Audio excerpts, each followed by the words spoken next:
Keep it simple, sweetheart. This is what I was getting this morning for all of us, for me and for everybody. This is what God was speaking to my heart. But I always know, I don't always know. I just know today that this message is for other people as well. Look, it's on my pajamas. I'm in my workout clothes now, but kiss, kiss. This is what I wear like almost every night. There. All right.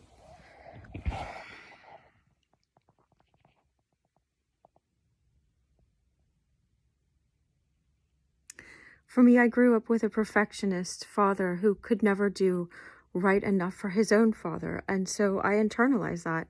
I learned that, and God is helping me unlearn that, because you can't get to heaven in a big canoe.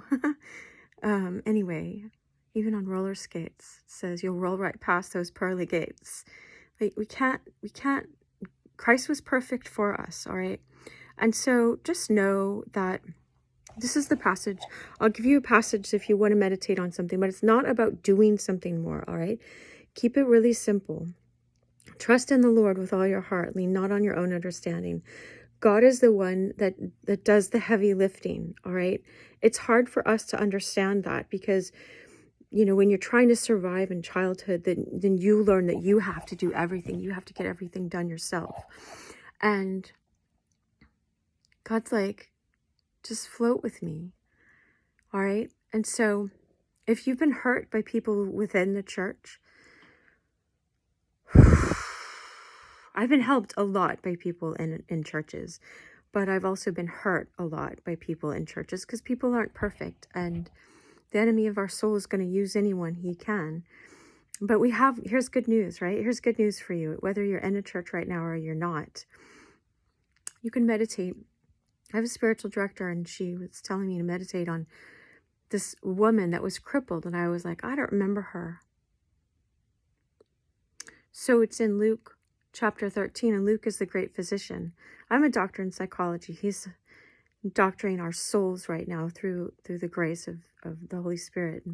Anyway, so it says, here are the main elements so we can keep it simple. Jesus was teaching in the synagogue, right? And we're about to meet a bunch of hypocrites and mean people, mean-spirited people. But guess what? Jesus showed up there.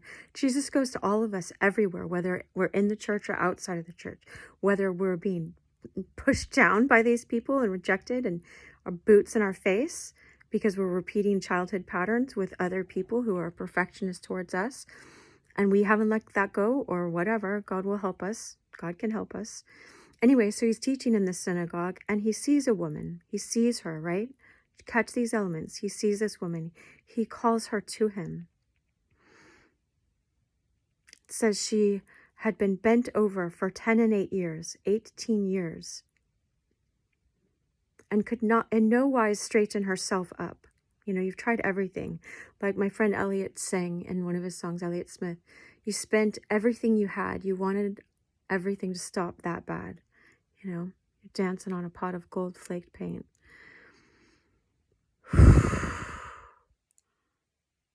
So Jesus called her to himself, and she went to him, right? It just says he called her to himself in the front of the synagogue or wherever, and he laid his hands on her and he straightened her back, and she couldn't straighten herself. Keep it simple, sweetheart. You are God's sweetheart. You're dear to God's heart. Read Psalm 139. And so he straightened her, and then all of a sudden, and she praised God, right? And glorified God. And this act glorified God because it was healing and it was good. And the synagogue leader that was there spoke to everybody in front of Jesus, like trying to shame him, it seems like, from my perspective, and says, it's for 6 days you can come and get healing, but the 7th day is meant for rest. So don't come and get healing on the 7th day. And Jesus said to them, you hypocrites, you masked one. You're a masked one. That's what a hypocrite is.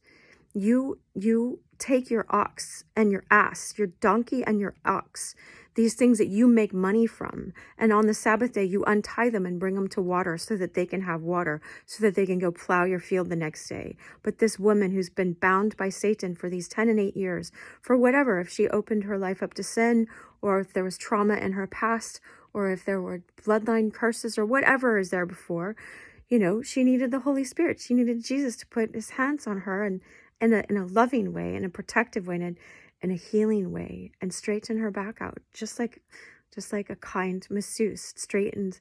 I had one that straightened my back out. Literally, he straightened my back out. This guy, anyway. And so, Jesus wants to come in and miraculously straighten us, bring us back to the straight and narrow path, the path of true love. And he straightened them out too. He's like, yeah, you'll do that for money. You'll do that for money on the Sabbath. You have no problem doing that. But here's someone that's been bound, a daughter of Abraham. Abraham means one who had faith. Faith that God is our righteousness, right? And anyway, she deserves to be straightened. So I'm going to straighten her, and I'm going to straighten you as well. Much love.